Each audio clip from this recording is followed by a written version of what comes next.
Hello, and welcome to another fully live Friday episode of Hacking with Friends. My name is Cody Kinsey. I'm a security researcher at Varonis, and today we have one of the co-hosts of Hack 5, Alex, on the show with us to talk about some security news. Nice to be here. So again, we are not going to be covering any more cryptozoology news, but for now, we're going to cover some hacker news. So thank you to everybody who joined us in the chat today, and also thank you to Zam for sending me a list of topics, many of which I did not know about. So we're going to cover some of those today as well. Good to see everybody in the chat as well, such as Zuber, of course, Zam, and yeah, everyone else. So let's go ahead and get started. First off, we're going to switch over to my screen. Alex, what do you know about Clearview AI? As far as I know, they do facial recognition that they report to government agencies and things of the sort. I don't know a whole lot about them. Do you recognize this face? I do not, but he's quite scary. Yes. So that is a man that would sell my data. Yes, this is a man that sold your data. This is the man that sold your data to the army. So Clearview AI is controversial because they have been mining photos that people have been putting up on the internet for a very long time in order to build models that make it really easy to identify someone based on incomplete, blurry, grainy, or otherwise not super great images of them. So what this technology is trying to do is make it possible to be able to identify who someone is from a partial image, or basically something that wouldn't have been able to produce a positive facial recognition match before. And the reason people don't like this is when you uploaded, your like Facebook or Instagram photos, you probably weren't intending this guy to grab him and stick him into some program that was going to be sold to the U.S. Army. So the problem here, according to this document, is the fact that the U.S. Army is using this for investigations and often turns these over to civilian authorities. And then when that happens, they often don't mention that Clearview AI was used as part of the investigation because, again, this is pretty controversial stuff. So can you see some of the problems with like the military, for example, using this to conduct investigations? A lot of problems with this. So there are some issues, again, with the company and the way that they kind of represent themselves. In one case, they decided to say that they were like 90-something% accurate, but this had never been vetted by any outside party. And then in another case, 99.6% accurate. Provided by a benchmark from the University of Washington's Megaface image dataset, but it has never been verified by any third party. And then also they've had their system reviewed for bias by an independent panel of experts. But that independent panel of experts was appointed by Clearview.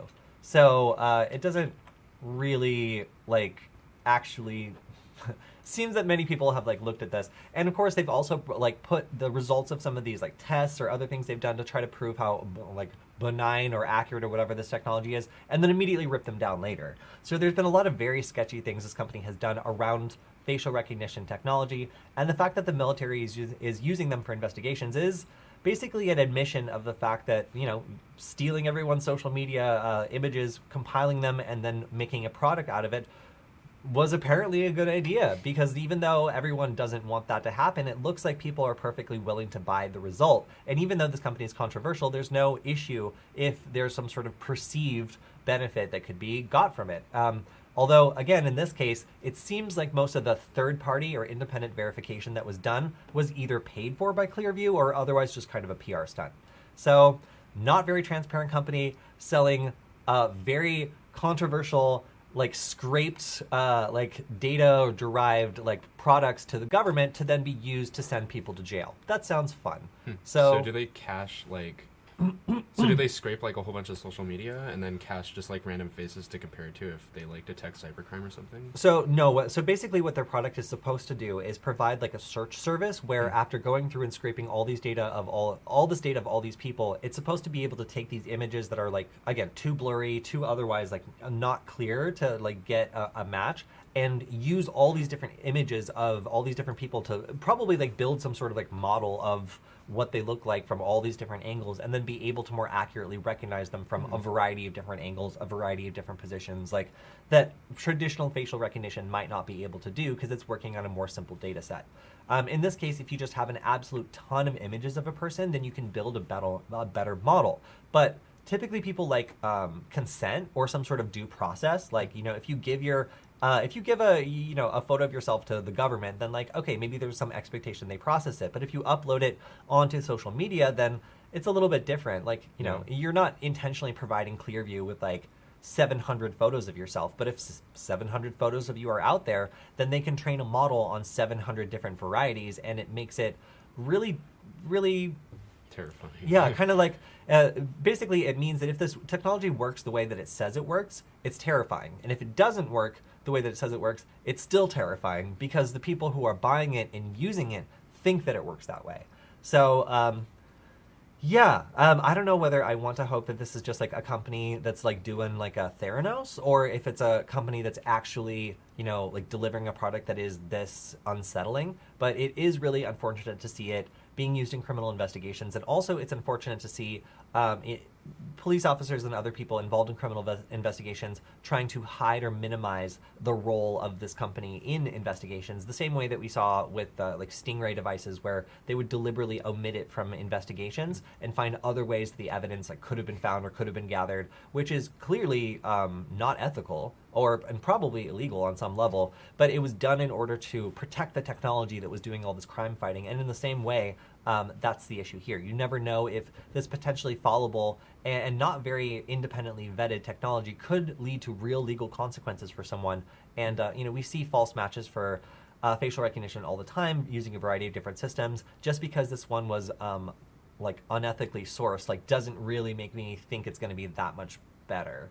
But hey, the U.S. military is at least willing to try it out. But some of the marketing material for this was like kind of ridiculous. And again, like anytime I see a company that's like certifying its own board of independent experts to then go say that they're great, I'm just like, oh wow, how nice for them to have been paid. Like that's all that tells me.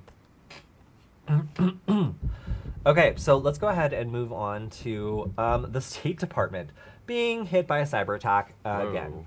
So not a lot of details on this yet, as they are still trying to assess what's going on, or at least I haven't seen an update about this yet. But so far they've just said that their ongoing mission in Afghanistan is not affected. This happened a couple weeks ago.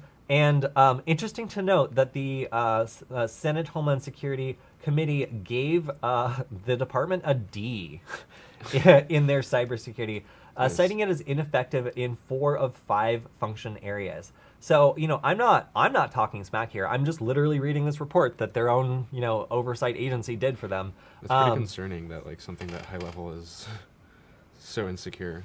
Alex, you will have a job in the future. Yeah. Thank goodness. All right, so thanks, cybercrime, for giving Alex's generation a job in cybersecurity. But yes, it is very alarming that there's just some issues here that really don't seem to have been fixed, and that can lead to this exact thing that just happened to them. So again, still a little bit light on details. We're still kind of figuring out exactly what happened. But one thing that was pointed out here was the scope of the attack can be kind of inferred by congressional notification requirements. It determines whether the cyber attack or information security incident meets major incident criteria, and if so, they have to tell Congress within 7 days. So this is a way that you can kind of figure out sort of like what the breach was about or how bad it was, even if they're not willing to directly, discuss exactly what happened. The laws around it kind of make it so you can get a peek into how serious it really was. Okay, I have to be clear. This story gave me a migraine reading it, and I'm almost hesitating to read it again because of it. The California Highway Patrol went on a absolutely frantic aerial hunt for an Antifa bus, which never existed. And this is just an example of like misinformation infiltrating a law enforcement agency, and basically nobody having the common sense to figure out that this like smelled funny like from the start and like probably wasn't real. There was, earlier this year, there was a lot of controversy around people getting afraid of like these Antifa buses that were like coming to go like destroy their neighborhood, and all of them were discovered to be hoaxes. And this is something that, social media was circulating around. It was so bad that there were people who were not evacuating fire zones because they had heard on Facebook that an Antifa bus was in the area, and if they left their home, this bus was going to come. This is like actually affecting people's lives. You could be someone's kid and be like, Dad won't let us leave the fire zone because he thinks the Antifa bus is coming. This is really crazy. But you think that this would be like very poorly educated people that would be falling for this sort of thing, not the California Highway Patrol, which has aerial units that were apparently tasked for this. So, okay, so this started out as like one person. Be aware, I have heard from a reliable source that Antifa buses with close to 200 people, domestic terrorists, are planning to infiltrate Reading and cause distraction and destruction. There was another Facebook post kind of warning the same thing. And then the chief of the California Highway Patrol Division asked her colleagues to look into claims and notify our allied agencies in town. So this lady like read this on Facebook. She was like, "Oh no!" and like called all her work people and was just like, "All right, saddle up, California Highway Patrol. Dang. It's time to get on this internet conspiracy." So the thought that these buses are roaming, looking for events to attend, and the thought is that these buses are roaming, looking for events to attend. So then another CHP sergeant told a listserv of commanders. So this is like lots of people within the organization. Possible Antifa buses are heading to Reading, and adding that the agency's tactical alert center had been notified. Be on the lookout for any Antifa buses on the way coming from Oregon. So this is getting crazy. Like at this point in Humboldt and Shasta County, these sheriff's departments were getting a little concerned about this thing that didn't exist. And eventually this led to aerial surveillance. I just can't stress that, like, the fact that aircraft were launched in order to investigate what was very clearly, like, not a real thing is pretty crazy. There was no evidence that this was ever actually happening. This was basically like a game of telephone that was started by like a lady who like read something on social media and then started sending it out to a bunch of panicked people that like didn't properly vet information. And the result was potentially pretty dangerous.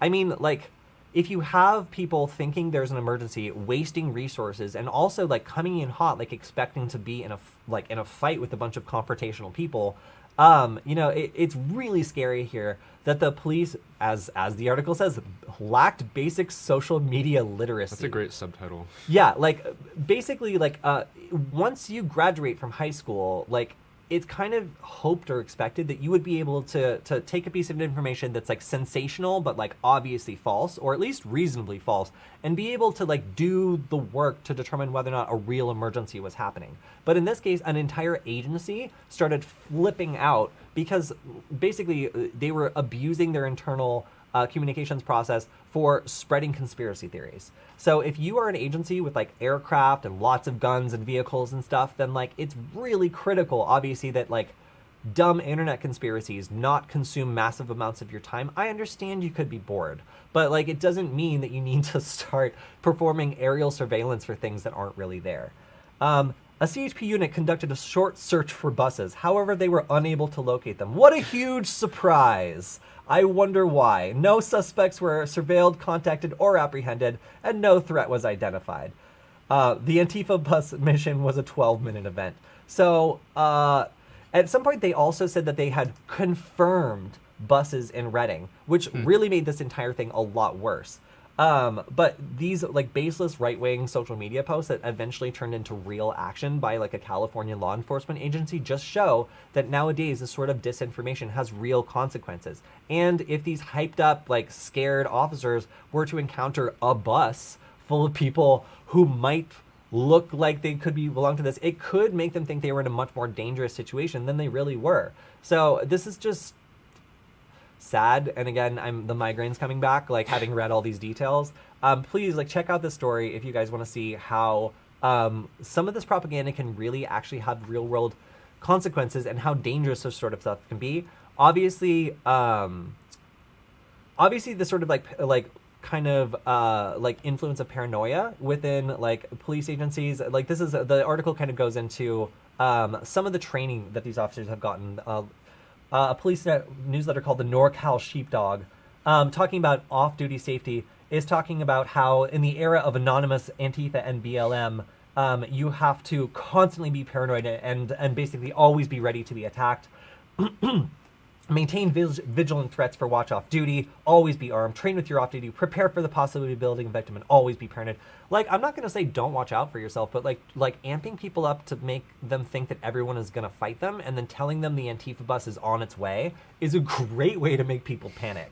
So, you know, like, times are divisive and propaganda has real effects. This is just one of those examples of how unchecked propaganda can really start to spread out of control. And in this case, it was somewhat limited, but it's just, you know, aircraft were launched, men were running around with guns. Like, this is not like a minor deal when this much effort is launched for something that's obviously not real. Yeah, the level of like misinformation and miscommunication there just over something like so basic is scary. Because like there's so many different levels that this can be taken to as well. Like this was just like a really basic thing from like a very simple social media post that scared like the absolute heck out of all these police units. That's just terrifying. Yeah, and the amount of just like panic and like and how many people were contributing false information here is really what's startling. Like first there was the lady that would just like said something, you know, that she saw on Facebook to an inappropriate like group of people. It's like you can share this with like your nephews and nieces on Facebook who have to follow you. Don't share it to your police commanders or like your sergeants or whatever, like who have to listen to you for work. But like, you know, the guy in the helicopter had to be told something, right? You know, like there was a whole chain of people who should have been like, how have we confirmed this? But they have to go on each other's word. So if you have people on your team being like, we have confirmed the Antifa bus, you're like, damn, well, either like Steve is the liar or like the Antifa bus is actually here and I got to go get in the helicopter. So, you know, so many mistakes here. Like it could have gone so much worse. There could have been so many more problems. And like, it's just, this incident like kind of was just like swept under the rug. But I just like, I've seen fewer incidents that could have gone very wrong like this involving like a large police agency. So it's worth noting that this kind of thing does happen. Okay, so let's take a look at, so did you hear about the hack of the very notorious Iranian prison and the release of video footage of abuse, which has gotten a lot of international attention? I did hear about that. I haven't seen the videos yet. Okay, so, well then, here's your treat. So this is the actual footage from the command center of the prison. You can see, that computer's no longer reporting. Like, that's probably not good. I have seen this clip. Yeah, so this is a pretty wild clip of the attackers beginning to take over the screens in the command center. First, you just get like a warning or an error, like, oh, and this guy's just like, God dang, this computer's old. It's, oh, okay, well, now two computers are restarting. That's not good. And then things kick off. So right now, you know, you're just getting errors, but all of a sudden, we start getting like reboots, and then we start getting logos. And once you get like a hacker organization's logo on your screen, it's reasonable to assume that something bad is happening. And boom, here we are. So at this point, we have like some justice scales. The guy has gotten out of his watching chair and he's getting into his working chair. He's getting into defense mode. Yeah. So we have the peace chair and we have the war chair. All right. So he's exited the peace chair. He is now okay. Now they've brought out their most sensitive forensic tools. They are now recording a horizontal video of the screens. Whipped out the big guns for a sec. Yes, exactly. So they brought in a forensic expert here to, you know, record evidence. And you can, again, if you have the logo of a hacker organization flashed on the screens of your command center, something bad has happened. I'm not an incident responder, but I feel like I can say that with pretty much absolute authority. If suddenly anonymous or like this group's logo is on your screen, then you have a problem and you've made a mistake and something bad has happened. So as you can see, these guys are now they're trying to figure out what's going on. They got to make some phone calls. Hopefully the phones still work. They got to send these videos to some people. They got to pace around the room. And then you can also see some less attractive footage that was exfiltrated from the prison. Dang. So this is an example of some of the footage that was recovered from the prison, and you can see the full story here of just the abuse that the attackers here were able to capture from the prison and then release to the public. So one of the positive effects of this is there was a lot of secret abuse that was obviously going on in this prison that is now opened up to the public. And it looks like some responsibility is being taken for this. So it looks like, you know, Iran is like trying to do something about it, but they had to get hacked pretty hard in order to have that happen. So it's very rare that you see like a hacker be as flashy as this. Like typically, like the company will find out that something terrible has happened the next day in the news or something like that. But in this case, they really wanted to kind of make a show, I guess, of like taking over the command center and making this kind of awful group of people feel powerless. So do I feel bad that a prison that was like severely abusing prisoners was hacked? No, I don't. Not at all. That's it. That's the whole story. All right. Pretty rad to know there's like hacker vigilantes releasing this. Yeah. So this is a scary. hacker group that has also claimed responsibility on Twitter. And I was going to link to it, but I suspect that the Twitter account might have been taken down. The Justice of Ali. Okay, yeah. So very, very interesting story. I still don't know a lot about this group per se. I did a little bit of research on them, but I wasn't able to turn up much. So if you know more about them, then it might be worth it to drop it in the chat because I would love to know. All right, so moving on. This is just handy. I like to make sure people are aware of good resources. And this week, did you guys know that Python has an FTP library built in? I use Python all the time, and I also use FTP for demonstrations all the time. And I'm constantly trying to install FTP natively on my Mac OS system or whatever else so that I can just use it easily from the command line. But I actually totally forgot that I could just do this in Python. So if you need to do any FTP stuff and you have Python installed on your computer, it's just worth noting that, you can just do it. This is easy. So yeah, I have used this since and found it to be just as easy, if not easier, than getting FTP installed natively on my Mac OS system so I can do it from the command line. So just a handy little thing to throw in if you are working with FTP or with Python and need to implement some features. That's super cool. I use FTP all the time. That'd be a lot more useful. I get so tired of having to find some weird way, some weird client of logging to FTP if I'm not on a Linux system. Yeah. So this is just very handy because Python's installed on virtually everything that I use. It's very cross-platform, so it means that I can do this sort of thing on just about anything. I'm also curious to see if there's anything like this implemented on MicroPython, because that would be really cool. And I'm doing some stuff on Micro and CircuitPython, so that's something I'm gonna check out. Because a lot of Python libraries are just shrunk down to Micro or CircuitPython and then end up being available there. That'd be pretty intensive for a microcontroller, but that would be really cool. I mean, I can run an FTP server on a microcontroller. Oh, really? Yeah, tell me I can't. Dang. Yeah, one of the example sketches is a little FTP server, and it allows you to use the SPIFs memory or the SPIFs to store files, and yeah, it's pretty cool. That's cool.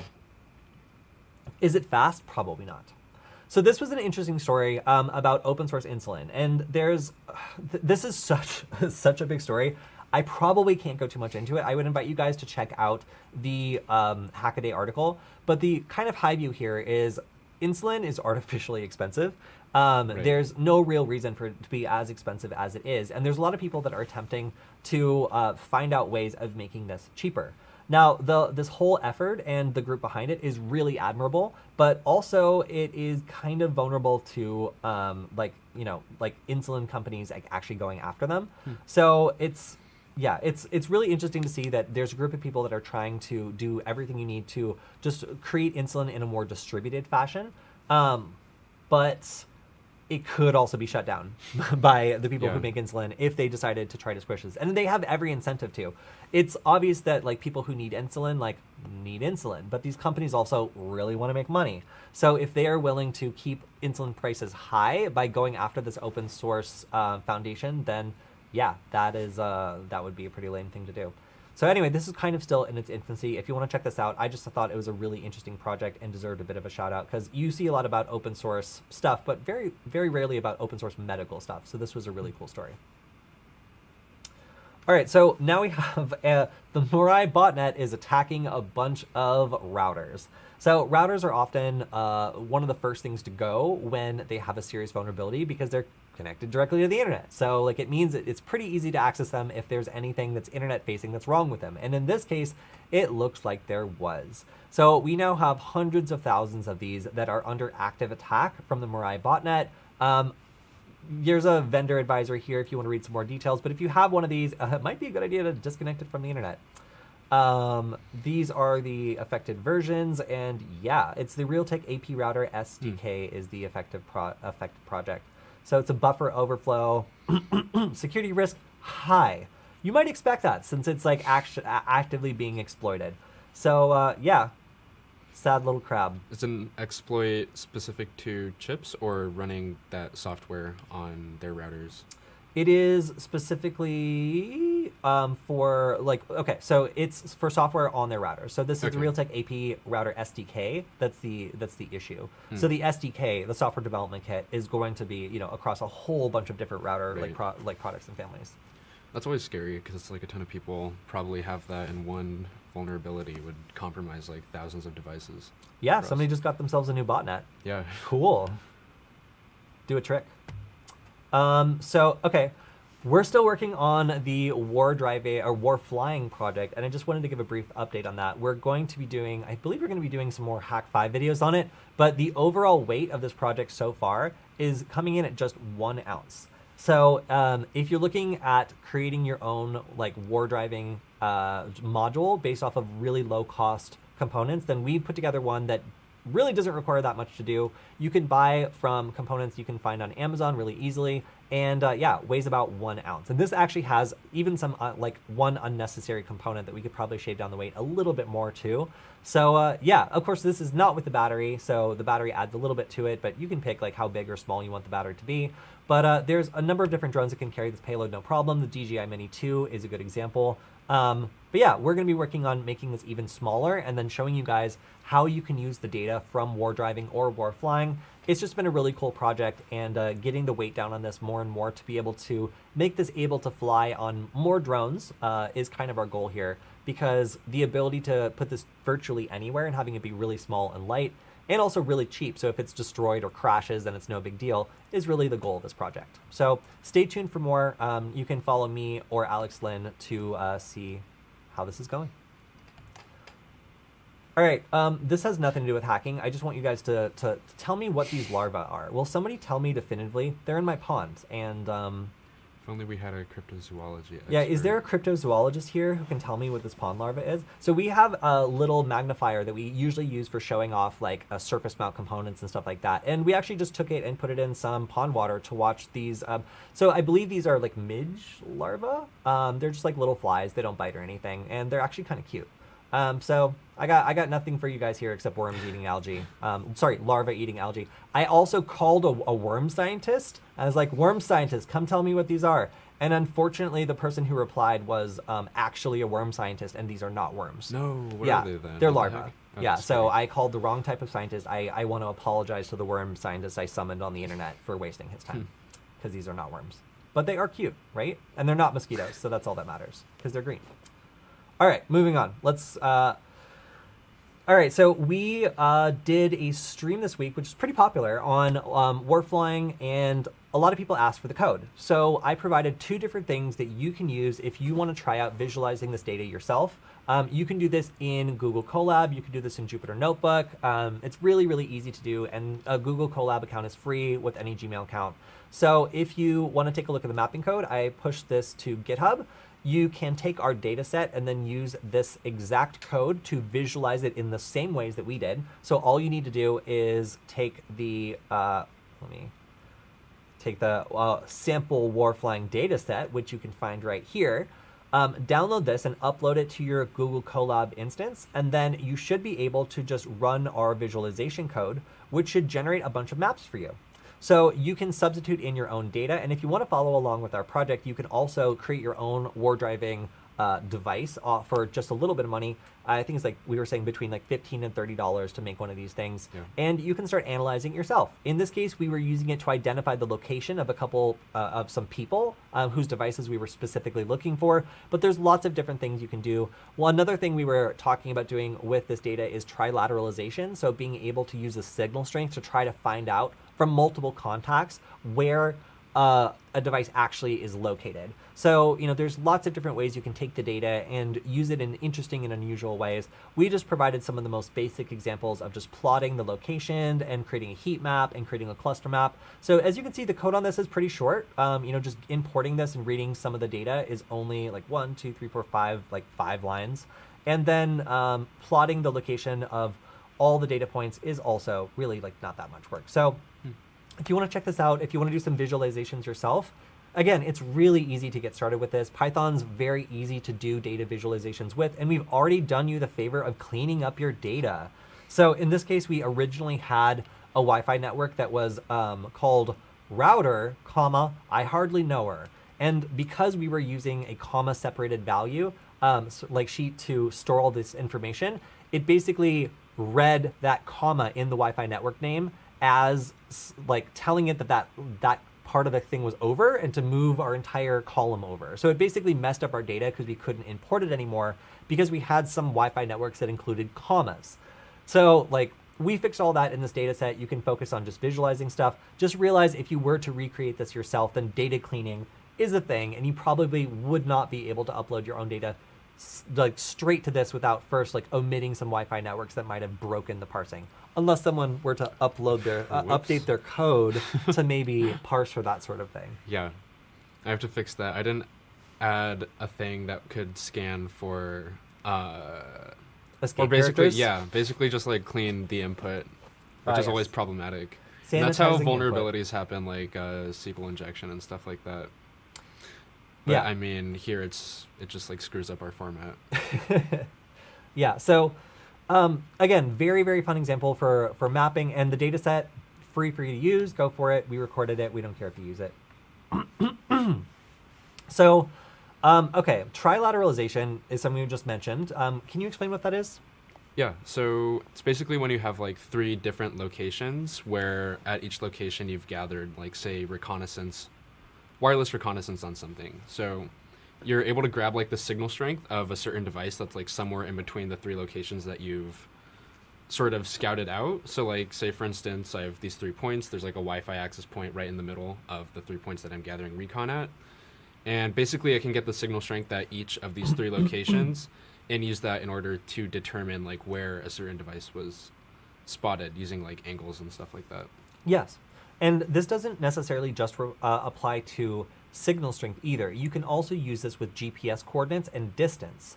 So a lot of different dating apps have a feature that allows you to see how far away someone is to make a determination as to whether or not, it's reasonable that you would ever run into them. And this feature can be and has been abused in a number of different ways. So this is a really, really good read.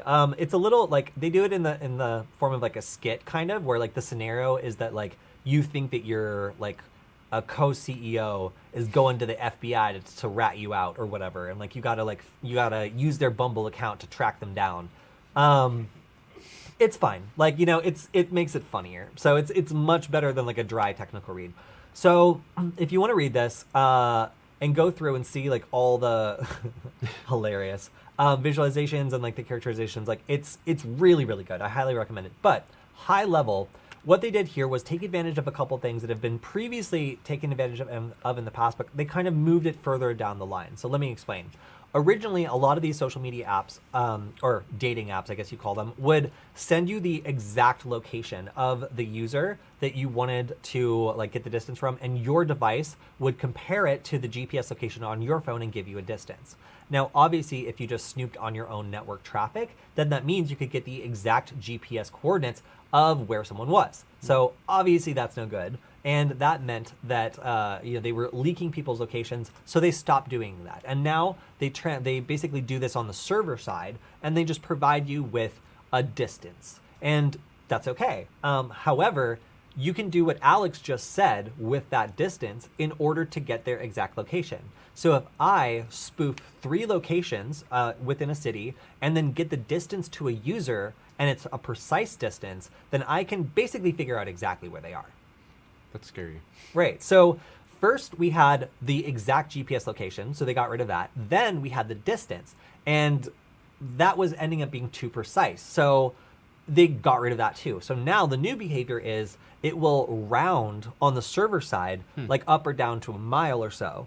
And the code for this is relatively simple. You can imagine that it's just going to take a distance, and if it's like at 0.5, it'll go up. Yeah. If it's below, it'll go down. So that seems very simple, but that's the problem. That's exploitable. I would have thought that would be common sense or like much more easier to implement rather than the exact location, because I feel like that's not even necessary.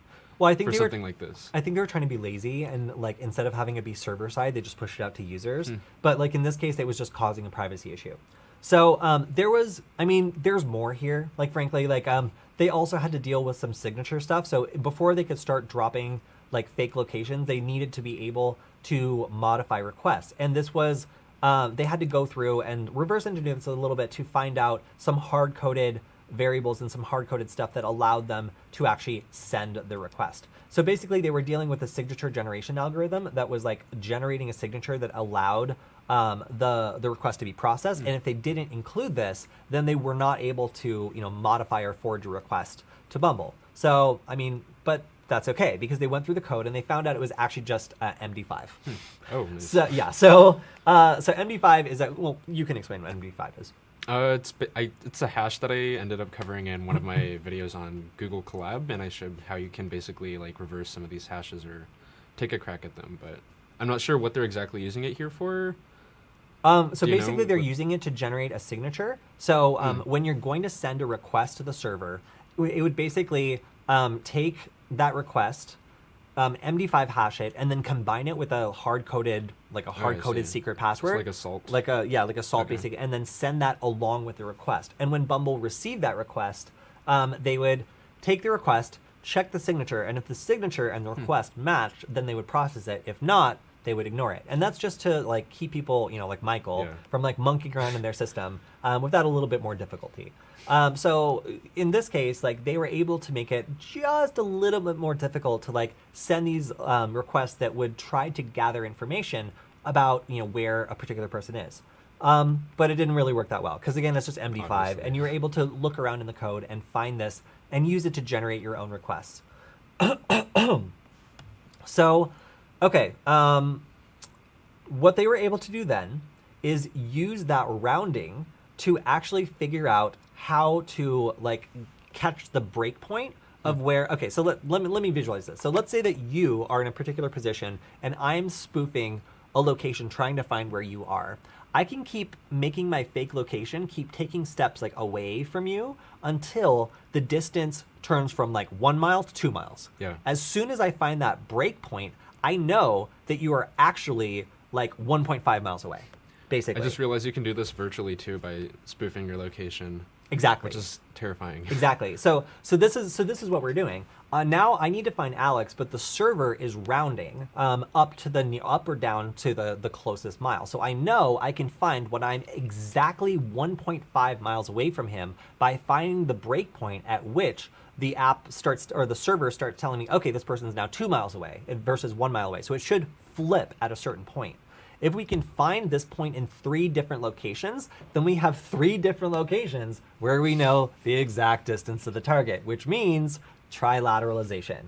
So like, they tried. So again, first we went from sending the exact GPS coordinates. Then we went to sending the exact distance. Then we went to sending the rounded distance, but that rounded distance is just very simply rounded and actually gives you a very precise breakpoint for where it rounds from one to the other that lets you infer a very exact location.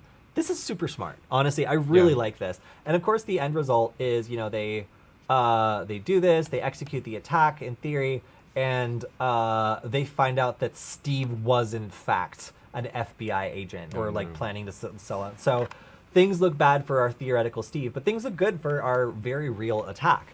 And I just thought this was such an interesting way of exploring like how these sorts of privacy vulnerabilities can be like weaponized or implemented, because like this is a real vulnerability. And when people look at how to keep users safe, like okay, obviously it's common sense you shouldn't be sending out people's actual GPS coordinates. Like that doesn't make any sense. But you might not think that doing something like rounding up or down could be abused, provided, you're not thinking like this, I guess. Because at a certain point, the people are like, oh my gosh, how can we make this useful feature like less exploitable? Tons of people like this and a couple people are abusing it. So how do we walk it back just a little bit to still make it, like useful?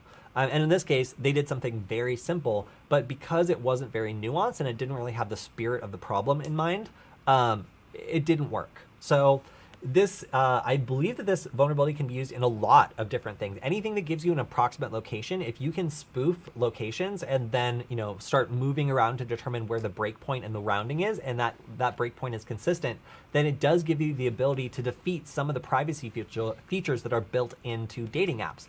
So if you use dating apps, just be aware of that.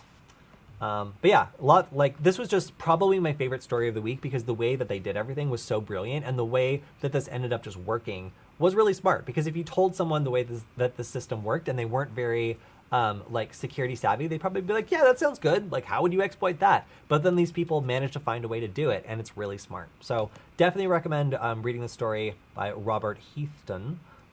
Very, very cool, and I appreciate that he didn't kill Steve at the end. Have you seen one of these things? Not in real life, but they're awful. Okay, so the only reason I've seen them, speaking of awful, something, you should not be this proud of your robot. I'm sorry, I don't care who you are, but you're too proud of your robot son. So these things have been rolling around, and they claim that there have been no incidents of people messing with them, but I have personally seen 3 TikTok videos of people just lying down in front of these drones and making them roll over them, and then halfway through realizing the drones are super heavy and thrashing around and then knocking the robot over. So how heavy are they? They look like not that heavy, but they have to go a long distance. So they have a honking LiPo battery. They also have to have motors and whatever else. They have to be durable enough to survive people kicking them and abusing them. So they're pretty sturdy. But yeah, it seemed like nobody knows how to react to these. So you'll see people either this lady just kind of staring at it and blocking its path, being like, damn you, robot. And other people will actively just attack this thing because Good. You should. But these sorts of robots are probably not a great sign for delivery workers or people that are making money by being delivery drivers. This is kind of the first step towards replacing people that deliver food. And while this is currently seen as a last mile kind of solution, meaning, in the last small amount of distance you're using this, it's not something that's supposed to go all across the city to get your, it weighs 80 pounds. That's substantial. It's hefty. Yeah. That's so you're just look at this little 12-pound robot, and it starts climbing over your chest, and suddenly you have an 80-pound robot digging through your, on your chest with its wheels. No, thank you. So yeah, you can encounter one of these little monsters in Santa Monica, home of many things like the bird scooters and other stuff that now litter the streets. I don't know. So between the labor issues and then these things just cluttering the streets, it's I don't know. I just don't like them. Yeah. I can just say that I do not like them. I was about to say it's just unnecessary sidewalk traffic with this huge friggin' robot. Yeah, so maybe in practice it's a little bit different, but I don't think this is gonna lead to any increases of wages for workers or stuff. I don't know. I think it's just gonna crowd the sidewalks. It's ridiculous. Yeah. So good for this man and his proud robot son, but I do not like it. This one launches soccer balls at you. Yeah, I think that is a more useful robot, I would say. But yeah, look at this. People are just trying to friggin' walk, and also I don't know. Sidewalks are for people. Robot. I don't know. Well, this one's cute. See, give it.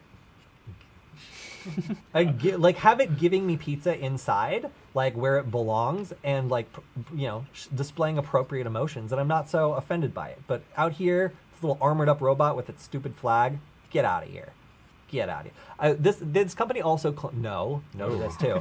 This company also claims that nobody has attacked or vandalized this thing, and I literally cannot believe that.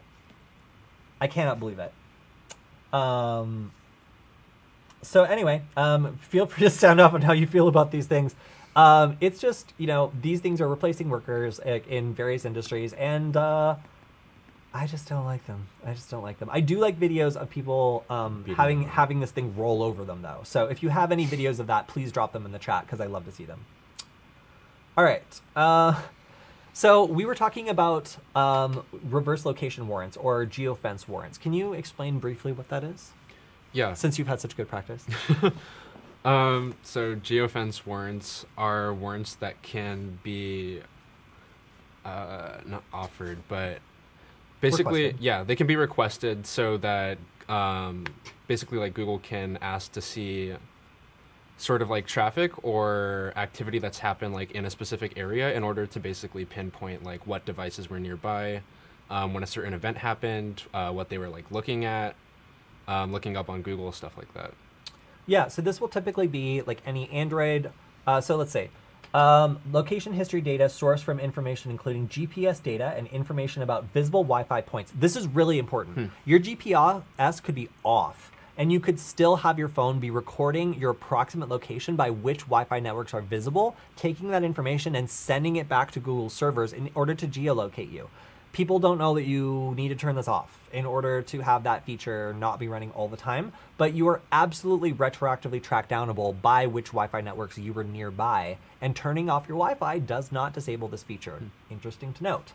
Bluetooth beacons. If there is a Bluetooth beacon nearby, it very often will ping. And if that beacon's location is known, then you have just been geolocated according to Google. Bluetooth beacons transmitted from devices to Google, reflecting devices that Google calculated were or could have been, as indicated by margin of error, within the geographical region bounded by the latitudinal and longitudinal coordinates, dates, and times below. So basically, they're just like, hey, Google, we want everybody that was inside this box at this time. And they have to provide, this box right here in order to successfully do this warrant. If I was, some guy that loved data, I would love doing these warrants because you probably get a lot of information. But guess what this was for? Harvesting deer illegally.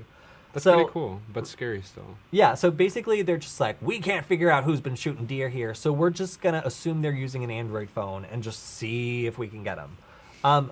But again, this basically means anybody who is in the woods is potentially going to be logged in this warrant. So you don't typically think of like deer, like illegal deer hunting investigations, like involving warrants to major tech companies, like doing like broad sweeping, like retroactive surveillance. But here we are. These deer are getting some excellent service in the interest of justice. So this kind of like arguably dragnet surveillance. I mean, it is somewhat limited in this case. They're only looking for between 10 p.m. to 11:59, so it's like a 2-hour window. So it's not as invasive as some of these other ones I've seen that might like span like a day or so. But yeah, still a very interesting case of a relatively, as far as I know, like minor crime being investigated with kind of a sweeping techno warrant sent to a very large company. I was gonna say, like, if something this trivial can be investigated, like just the amount of data they have to look into something like as simple as just like deer crime, the amount of like bigger things they'd be able to just like gather on you is. Oh, absolutely. You absolutely, like, you should, if the police are using like geofence warrants to like bring justice to like for the murderers of these deer, then you should better believe that like this is standard procedure for just about any other investigation that requires you to know who was in a specific area at a specific time. So this type of surveillance is becoming much more prevalent because it's very effective, and you should be aware of the various ways that your phone is tagging you, because it can be obviously like subpoenaed or a warrant can be issued for it. So I really like to, again, point out that visible Wi-Fi points and Bluetooth beacons are something that a lot of people do not think about as being geolocating. But the reason that apps on your phone need to request location permission in order to use Bluetooth is because so many companies were abusing Bluetooth beacons. They would basically install an app on your phone, or have you install an app on your phone and then put Bluetooth beacons everywhere, or subscribe to a network of Bluetooth beacons that were everywhere. And anytime you were in range of one of them, the app would read that, report back to its server, and you would have been geolocated at that particular location. This happened so often that they were like, you can't do this anymore without requesting location permission because it could be used for that. So I remember our roommate was like trying to figure out why the smart thermometer that paired to his phone, like that paired over Wi-Fi, or no, over Bluetooth, would not work. And it was because he kept denying location permission. He's like, why does this friggin' thermometer need to know where I am? So he denied it, but that was actually denying Bluetooth permission to the phone. So, it's crazy how one app with like Bluetooth or Wi-Fi permission can geolocate you. But Google does this all the time just to make sure it's providing location services. So disabling this is actually a little bit tricky to do. And if you're privacy conscious, it's absolutely worth doing if you're worried about this sort of geofence warrant. Or just don't bring your phone when you're killing deer illegally. Zam, you love the Fold so much, and now we're going to be talking about its ADA 211W protected management frames. So what does that mean? Well, for one, it means that Zam's phone can fold. So I just need to be clear about that. Zam has a folding phone. It's really cool, and I also want one. That is really cool. It is. So second, this is really weird. It uses protected management frames. That means that you can't deauth it. So this was something that was implemented like a fairly long time ago, but people just have like not bothered to like implement this in like their Wi-Fi products. It basically means that like, yeah, you can just flip this on, and provided that the network that you're connected to supports protected management frames, people are no longer able to kick you off the network, which That's pretty rad. most people like because they want internet. So really cool feature. Zam, thank you for pointing this out. And also, again, thank you for pointing out you have a folding phone. Somebody when it gets me a folding phone, I'll talk about them too. And now over to your section, Alex. You want to tell us about this Razer Bug? I haven't seen too much about this, but I did hear that it's like a vulnerability where basically when like Razer devices are plugged into Windows systems, it can give you basically very low level or low-level privileges. Basically, it escalates you to like admin privileges. I'm not sure exactly how it works, but that's the premise of it. Yeah, so apparently it gives you system privileges. What's interesting here is that it's their Razer Synapse software. That is what is the issue here. So if you've ever had are you a gamer, Alex? No, I'm not a gamer. Oh, wow. Well, if you knew anything about how oppressed gamers Oh, like wow, are, look at Michael's Razer mouse. Oh, yeah, sorry, we got a gamer sitting right here. If you knew anything about, oppressed people like gamers, you would know that they need special hardware in order to do what they do. And Razer is a very common manufacturer of by gamers, for gamers equipment. And when you plug it in, it's just like, great, now I assume you want this thing to turn into a million different colors, so here's some very aggressive software we're going to install to allow you to customize your buttons and make them flip out whenever you cheat at World of Tanks or whatever. So the problem here, again, is like this is requesting too many privileges. And when you plug in the mouse, it triggers into this process and can allow you to do, let's just say, other stuff. So this bug has been showed off by a couple people. I think it was also documented pretty well on Hack5 by Shannon Morse.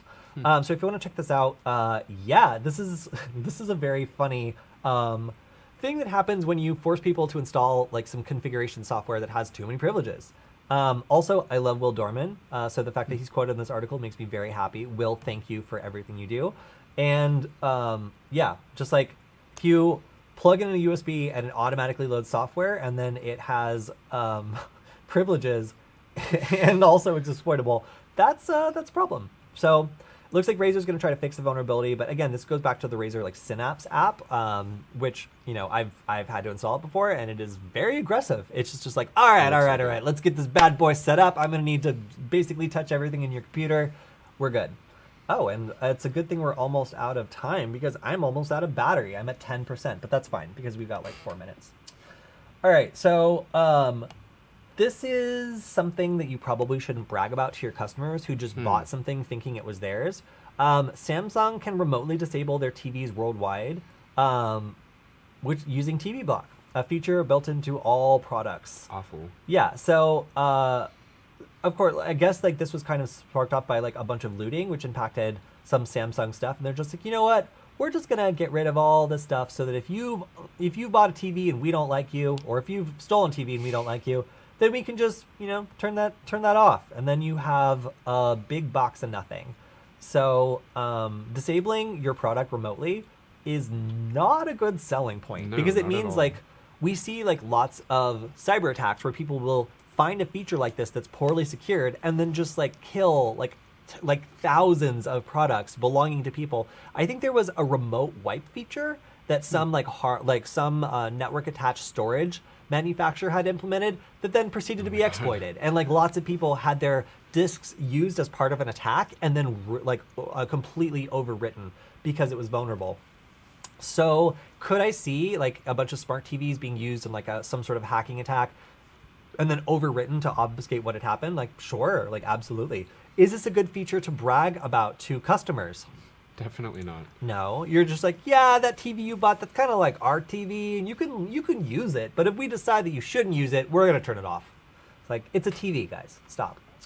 I also, yeah, stuff like this, and the Bixby button is why I don't have a Samsung phone. That's all Do I'm you know saying. what like network it's connected to? Like, is it over Wi-Fi or how does this work? I imagine it's over Wi-Fi.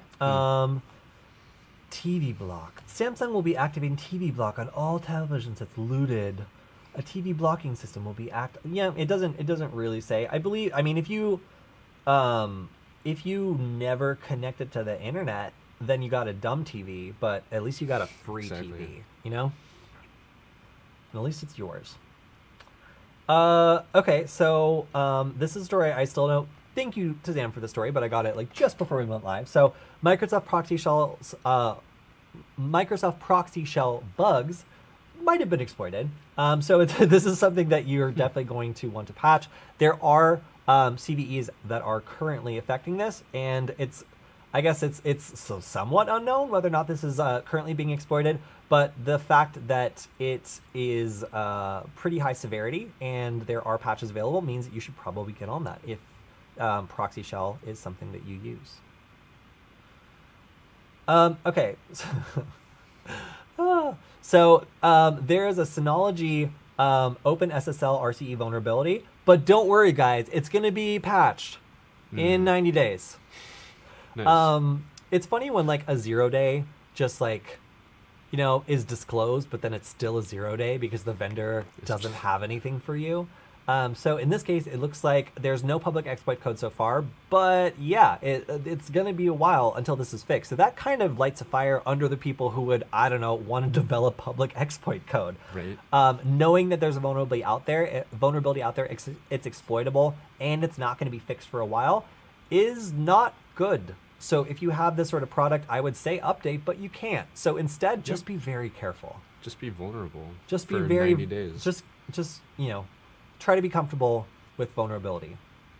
More depressing news about facial recognition. Again, I'm not going to go too much into this one, seeing as we're almost out of time here. But there's a new report that 10 federal agencies are expanding their use of facial recognition technology. And this is, again, not good because we see stories relatively frequently about people being misidentified and included in investigations using this sort of technology, which is very frequently accredited by panels of independent experts, which were paid and organized by the company who they are reviewing. So there's... again, you can find lots of examples of why using this kind of shoddy, sketchy, or invasive facial recognition technology is a bad idea in criminal investigations. So the news that more agencies are expanding their use of it is nothing good. U.S. Census Bureau was hacked January 2020 using a Citrix exploit. This is, again, relatively old news, but this is some more details that are kind of being disclosed in a recent report. If you want to read more about this, again, not going to go too much into this one because a little bit of old news, but it is interesting to see some more information about how this attack was exploited and which specific exploit they were using. And then our final piece, a Zoom RCE. Whoa. Yeah, right? You guys use Zoom? Well, apparently there was a problem with that. And this is a zero-click remote code execution exploit in the Zoom video client during the Pond-to-Own 2021. So very cool to see these sorts of vulnerabilities being discovered and announced at an event in which they were supposed to, instead of just in the wild. Yeah. But yeah, if you want to see a breakdown of how this actually works, then you can do so here. And that is all the news we have time for today. If you guys feel like we missed anything, or if you want us to go deeper into another topic, or if you have any questions, please make sure to leave them on the YouTube channel. We will make sure to include your questions on the weekly Q&A that we are doing next week on Tuesday. So we hope to see you there on that next live stream. And yeah, I think that's it. Alex? It's great being here. See you guys next week. See you guys next week. Bye.